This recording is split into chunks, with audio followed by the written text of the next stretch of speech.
Continuing on with the job search site series, today we're going to talk about the company website. So if you know that a company does hire work from home agents, you can be sure that a company will post jobs on its own career page. So don't forget to set alerts on their career pages of the companies that interest you.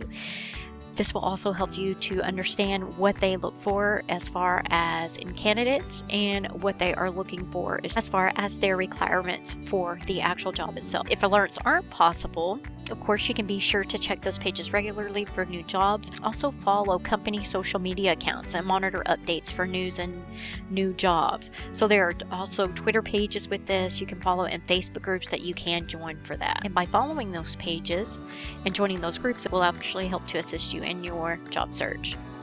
Another part that I'm going to talk to is niche sites. So it is very common for a lot of companies to post jobs on specialty or niche job boards in order to reach candidates with industry, occupational, or geographic specialty. So some examples of these job boards include Dice.com for technical jobs, eFinancial Careers for financial jobs, HiredEdJobs.com.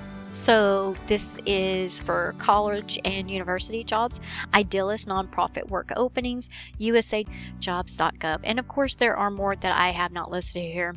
But if you do have any information on sites that you do like to use, please share those in the comments below, as it will only assist others in helping to find them their perfect fit. And as always, go ahead and hit that like button. Go ahead and hit that subscribe button and turn on that notification bell to know when new videos are posted. And as always, happy job hunting.